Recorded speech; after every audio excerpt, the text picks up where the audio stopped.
नमस्कार। आजादी के इस अमृत काल में देश की आजादी के और देश के कोटि कोटि जनों के अमृत रक्षक बनने पर आप सबको बहुत बहुत बधाई।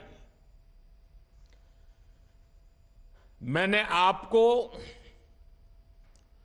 अमृत रक्षक इसलिए कहा क्योंकि आज जिन युवाओं को नियुक्ति पत्र मिल रहा है वो देश की सेवा के साथ साथ देश के नागरिकों की, देश की रक्षा भी करेंगे। इसलिए एक तरह से आप इस अमृत काल के जन और अमृत रक्षक भी हैं। मेरे परिवारजनों, इस बार रोजगार मेला का ये आयोजन एक ऐसे माहौल में हो रहा है जब देश गर्व और आत्मविश्वास से भरा हुआ है। हमारा चंद्रयान और उसका रोवर प्रज्ञान लगातार चंद्रमा से ऐतिहासिक तस्वीरें भेज रहा है। गर्व से भरे इस क्षण और ऐसे समय में आप अपने जीवन की सबसे महत्वपूर्ण यात्रा शुरू करने जा रहे हैं।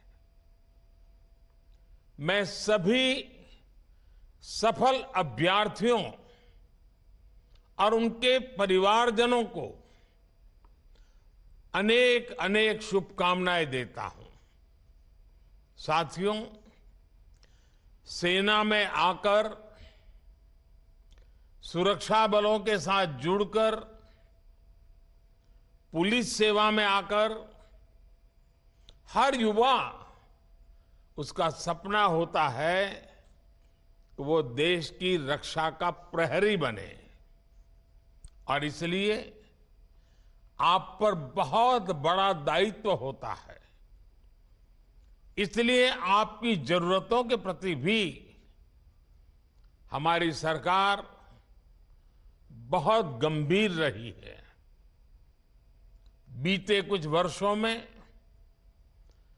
अर्धसैनिक बलों की भर्ती प्रक्रिया में हमने कई बड़े बदलाव किए हैं।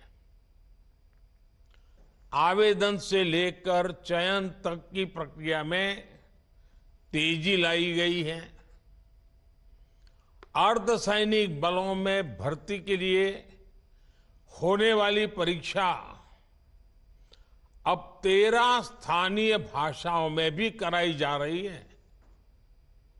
पहली ऐसी परीक्षा में सिर्फ हिंदी या अंग्रेजी चुनने का ही विकल्प होता था। अब मातृभाषा का मान बढ़ा है।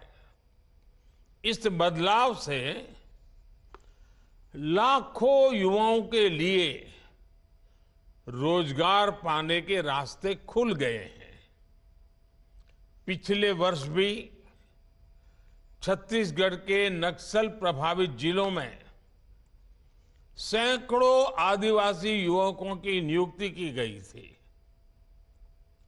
इन्हें नियमों में छूट देकर सुरक्षा बल में भर्ती पाने का अवसर दिया गया ताकि विकास की मुख्य धारा से जुड़े रहें।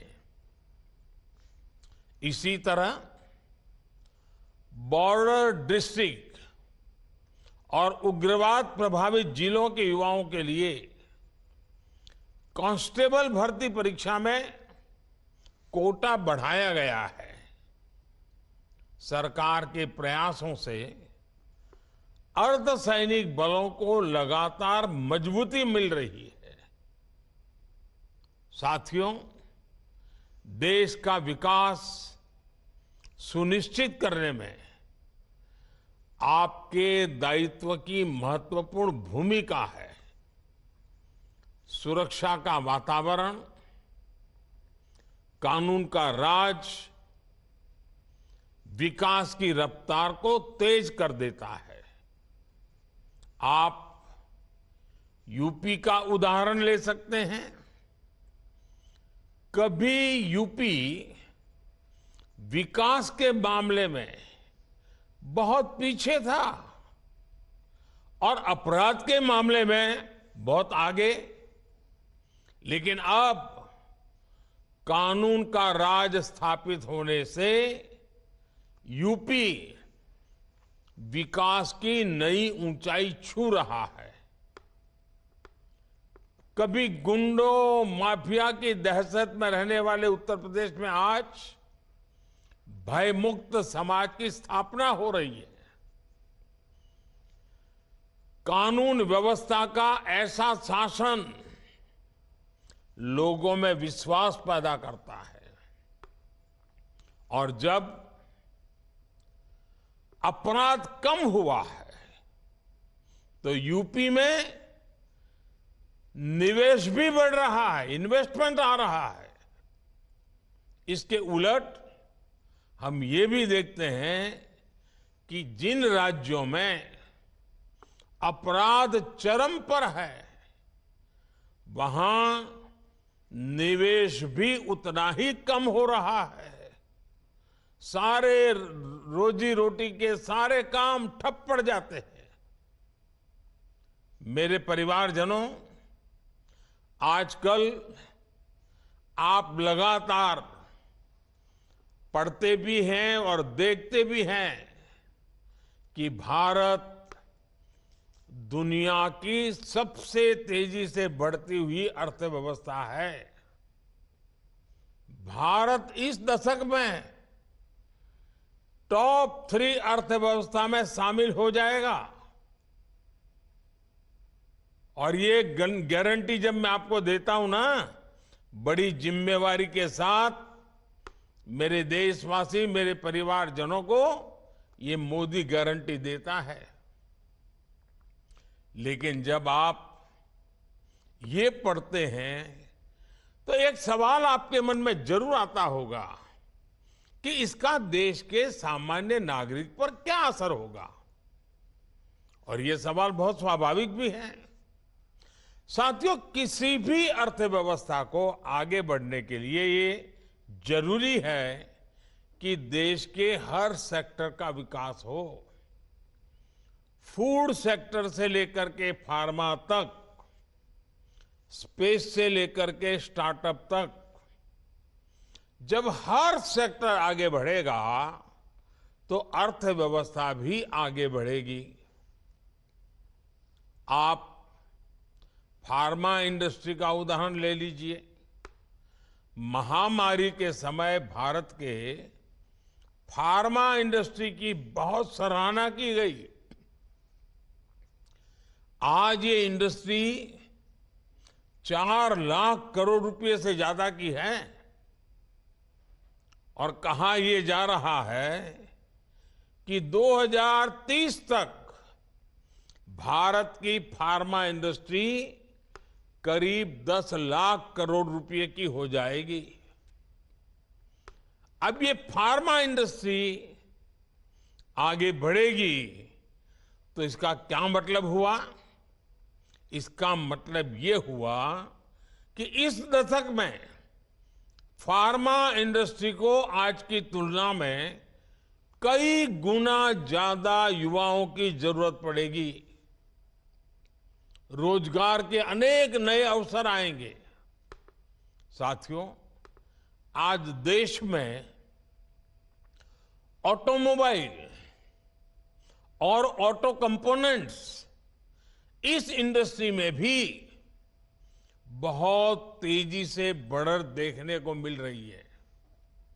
फिलहाल ये दोनों इंडस्ट्री 12 लाख करोड़ रुपए से ज्यादा की है। आने वाले वर्षों में इसके और बढ़ने की उम्मीद है।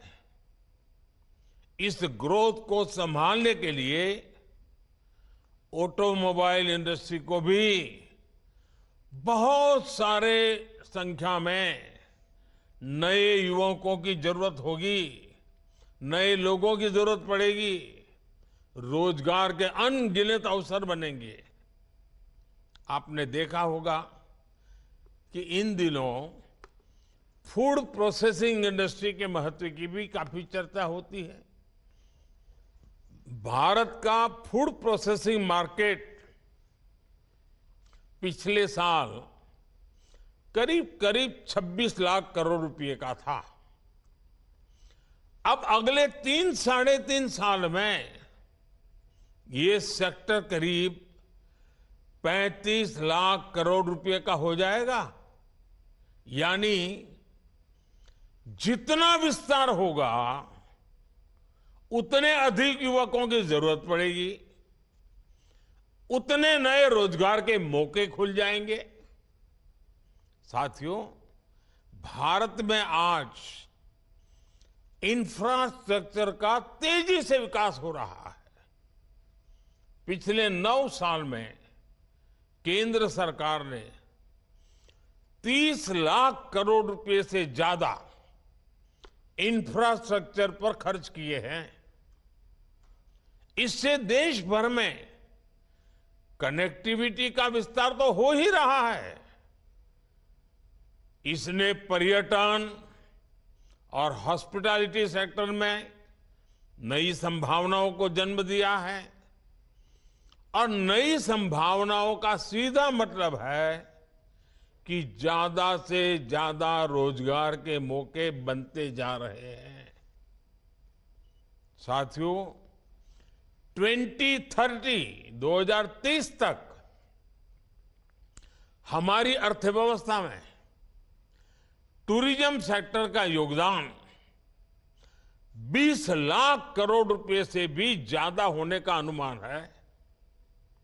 माना जा रहा है कि अकेले इस इंडस्ट्री से 13 से 14 करोड़ लोगों को नए रोजगार की संभावना बढ़ने वाली है। इन सारे उदाहरणों से आप समझ कर सकते हैं कि भारत का विकास सिर्फ नंबर की रेस नहीं है। इस विकास का भारत के हर नागरिक के जीवन पर प्रभाव पड़ेगा। इसका मतलब है कि बड़ी संख्या में रोजगार के अवसर तैयार हो रहे हैं और इससे आय में बढ़ोतरी और क्वालिटी ऑफ लाइफ सुनिश्चित हो रही है। हम परिवार में भी देखते हैं ना, अगर हम किसान हैं, अच्छी फसल हुई, ज्यादा फसल हुई, अच्छे दाम मिले तो घर के अंदर कैसे रौनक आ जाती है। कपड़े नए आते हैं, बाहर जाने का मन करता है, नई चीजें खरीदने का मन करता है। घर की अगर आय बढ़ी तो घर के लोगों के जीवन में भी बदलाव आता है। जैसे परिवार में है ना, देश में भी वैसा ही है। जैसे देश की आय बढ़ती है, देश की ताकत बढ़ती है, देश में संपत्ति बढ़ती है, तो देश के नागरिकों का जीवन संपन्न बनना शुरू हो जाता है। साथियों, पिछले 9 वर्षों के हमारे प्रयासों से परिवर्तन का एक और नया दौर दिखने लगा है। पिछले साल भारत ने रिकॉर्ड एक्सपोर्ट किया। ये संकेत है कि दुनिया भर के बाजारों में भारतीय सामानों की डिमांड लगातार बढ़ रही है। इसका मतलब है कि हमारा प्रोडक्शन भी बढ़ा है और प्रोडक्शन के लिए जो नए नौजवान लगे उसके कारण रोजगार भी बढ़ा है और स्वाभाविक है इसके कारण परिवार की आय भी बढ़ रही है। आज भारत दुनिया का दूसरा सबसे बड़ा मोबाइल फोन निर्माता देश है। देश में मोबाइल फोन की डिमांड भी लगातार बढ़ रही है।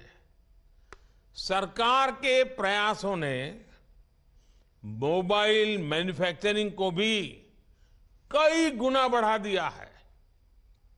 अब देश मोबाइल से आगे बढ़कर दूसरे इलेक्ट्रॉनिक गैजेट्स पर भी फोकस कर रहा है।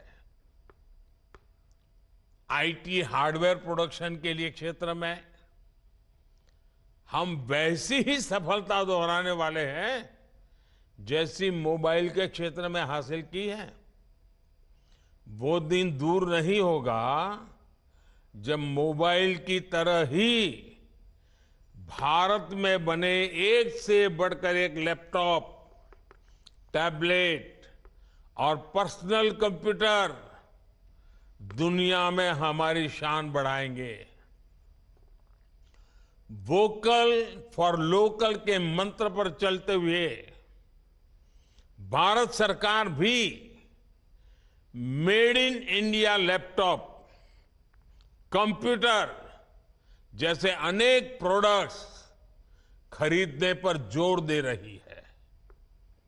इससे मैन्युफैक्चरिंग भी बढ़ी है और युवाओं के लिए रोजगार के नए मौके भी बन रहे हैं। इसलिए मैं फिर कहूंगा, अर्थव्यवस्था के इस पूरे चक्र को संभालने की, इसे सुरक्षा देने की बहुत बड़ी जिम्मेदारी आप सभी, जब ये सुरक्षा कर्मी के रूप में आपका जीवन आरंभ हो रहा है, आपका कार्य आरंभ हो रहा है, तो कितनी जिम्मेवारी आपके सर पर है, इसका आप भली भांति अंदाज लगा सकते हैं। मेरे परिवारजनों, 9 साल पहले आज के ही दिन प्रधानमंत्री जन धन योजना लॉन्च की गई थी। इस योजना ने गांव और गरीब के आर्थिक सशक्तिकरण के साथ ही रोजगार निर्माण में भी बहुत बड़ी भूमिका निभाई है। 9 साल पहले देश में बहुत बड़ी संख्या में लोगों के पास बैंक खाता ही नहीं था। बेचारों ने बैंक का दरवाजा नहीं देखा था। लेकिन जनधन योजना के कारण बीते 9 वर्षों में 50 करोड़ से ज्यादा नए बैंक खाते खोल चुके हैं। इस योजना से गांव गरीब तक सरकारी लाभ सीधे पहुंचाने में तो मदद मिली ही है, और साथ ही महिलाओं, दलितों, पिछड़ों, आदिवासियों के रोजगार और स्वरोजगार को इससे बहुत बल मिला है। जब गांव-गांव में बैंक खाते खुले तो इसके लिए बैंकिंग कॉरेस्पोंडेंट्स के रूप में, बैंक मित्र के रूप में लाखों युवाओं को अवसर मिले। बैंक मित्र हो, बैंक सखी हो, इसके रूप में हमारे हजारों बेटे बेटियों को रोजगार मिला। आज 21 लाख से अधिक युवा साथी बैंकिंग कॉरेस्पोंडेंट, या तो कहें बैंक मित्र या बैंक सखी के रूप में गांव-गांव में सेवाएं दे रहे हैं। बड़ी संख्या में डिजिटल सखियां महिलाओं और बुजुर्गों को बैंकिंग सेवा से जोड़ रही है। इसी प्रकार जनधन योजना ने रोजगार और स्वरोजगार के एक बड़े अभियान मुद्रा योजना को बल दिया। इससे महिलाओं सहित उन वर्गों को छोटे छोटे बिजनेस के लिए लोन लेना आसान हुआ। जो कभी इसके बारे में सोच भी नहीं सकते थे। इन लोगों के पास बैंकों को देने के लिए कोई गारंटी नहीं होती। ऐसे में सरकार ने खुद उनकी गारंटी ली। मुद्रा योजना से अभी तक 24 लाख करोड़ रुपए से अधिक के लोन दिए जा चुके हैं। इसमें करीब 8 करोड़ साथी ऐसे हैं जिन्होंने पहली बार कोई बिजनेस शुरू किया है, अपना काम शुरू किया है। पीएम स्वनिधि योजना के तहत करीब करीब 43 लाख स्ट्रीट वेंडर्स को, रेहड़ी पटरी वाले जो लोग होते हैं ना हमारे, पहली बार बैंकों से बिना गारंटी का ऋण स्वीकृत हुआ है। मुद्रा और स्वनिधि के लाभार्थियों में बड़ी संख्या में महिलाएं, दलित, पिछड़े और मेरे आदिवासी युवा हैं।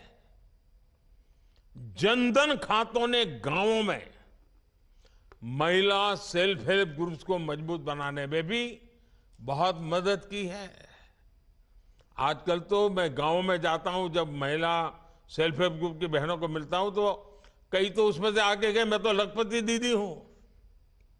ये सब इसी से संभव हुआ है। सरकार जो आर्थिक मदद करती है वो महिला सेल्फ हेल्प ग्रुप से जुड़ी महिलाओं के बैंक खातों में अब सीधे जमा होता है।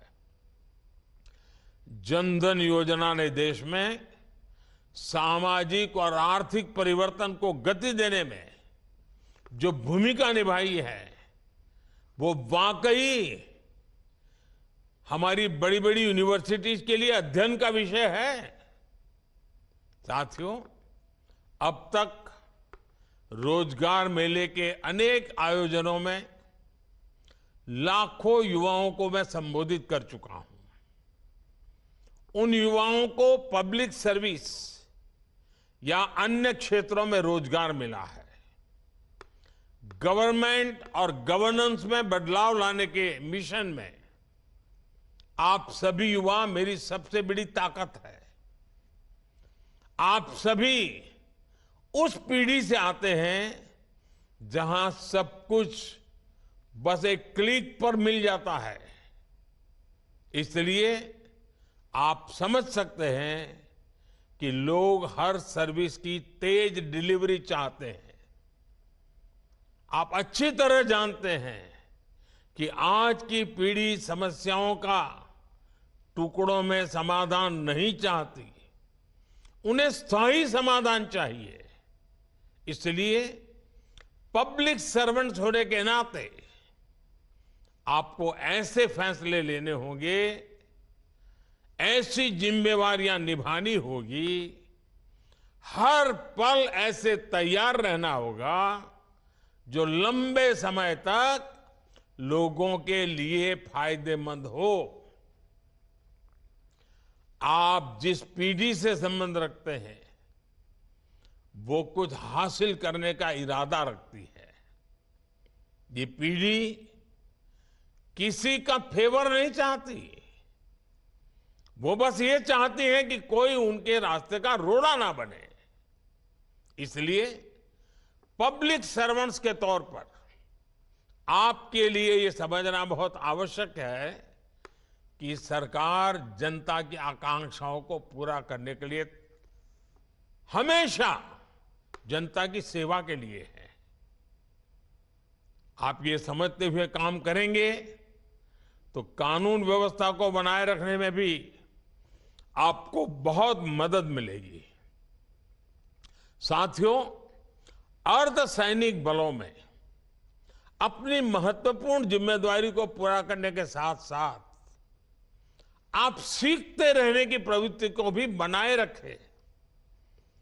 आप जैसे कर्मयोगियों के लिए आई गॉट कर्मयोगी पोर्टल पर 600 से ज्यादा अलग अलग कोर्सेज उपलब्ध है। सर्टिफिकेट कोर्सेज हैं। 20 लाख से ज्यादा सरकारी कर्मचारियों ने इस पोर्टल पर रजिस्ट्रेशन कराया है। वो ऑनलाइन पढ़ाई कर रहे हैं, परीक्षाएं दे रहे हैं। मेरा आग्रह है कि आप सब भी इस पोर्टल से पहले दिन से ही जुड़ जाइए और पहले दिन से तय कीजिए मैं ज्यादा से ज्यादा कोर्सेज करूं, ज्यादा से ज्यादा सर्टिफिकेट कोर्स करूं, ज्यादा से ज्यादा सर्टिफिकेट प्राप्त करूं। और आप देखिए, जो सीखेंगे, जानेंगे, समझेंगे, वो सिर्फ एग्जाम के लिए नहीं है, आपके जीवन में उत्तम से उत्तम ड्यूटी करने के लिए है। एक श्रेष्ठ अफसर बनने का सामर्थ्य उसमें पड़ा हुआ है। साथियों, आपका क्षेत्र यूनिफॉर्म की दुनिया का है। मैं आप सबसे आग्रह करूंगा, फिजिकल फिटनेस में जरा भी कॉम्प्रोमाइज मत कीजिए, क्योंकि आपका काम समय के बंधनों में बंधा हुआ नहीं होता है। मौसम का हर मार आपको झेलना पड़ता है। फिजिकल फिटनेस ये आपके विभाग में काम करने वालों के लिए बहुत जरूरी है। फिजिकल फिटनेस से ही आधा काम तो यूं ही हो जाता है। अगर आपके ढंग से आप खड़े हैं तो कानून व्यवस्था संभालने में कुछ करना नहीं पड़ता है, खड़ा रहना ही काफी हो जाता है। दूसरा मेरा मत है, आपकी ड्यूटी में तनावपूर्ण पल बहुत बार आते हैं। छोटी छोटी बात में तनाव आ जाता है। योगा ये आपके जीवन में नित्य प्रैक्टिस होनी चाहिए। आप देखेंगे एक संतुलित मन आपके कार्य के लिए बहुत बड़ी ताकत देगा। योगा ये सिर्फ फिजिकल एक्सरसाइज नहीं है। स्वस्थ मन के लिए, संतुलित मन के लिए और आप जैसे लोगों की ड्यूटी में तनाव से मुक्त रहने के लिए ये जीवन का हिस्सा होना बहुत जरूरी है। साथियों, देश 2047 में जब आजादी के 100 साल मनाएगा, तब आप सरकार में बहुत उच्च पद पर पहुंचे होंगे। ये 25 साल देश के और ये 25 साल आपकी जिंदगी के कितना अद्भुत संयोग है। अब मौका आपको नहीं गंवाना है। अपनी पूरी शक्ति, सामर्थ्य, जितना उसका विकास कर सकते हैं करिए, जितना ज्यादा समर्पण कर सकते हैं करिए, जितना ज्यादा जन सामान्य के जीवन के लिए अपने जीवन को खपा दें। आप देखिए, जीवन में एक अद्भुत संतोष मिलेगा, एक अद्भुत आनंद मिलेगा और आपके व्यक्तिगत जीवन की सफलता आपको संतोष देगी। मेरी आपको बहुत शुभकामनाएं हैं। आपके परिवारजनों को बहुत बहुत बधाई है। बहुत बहुत धन्यवाद।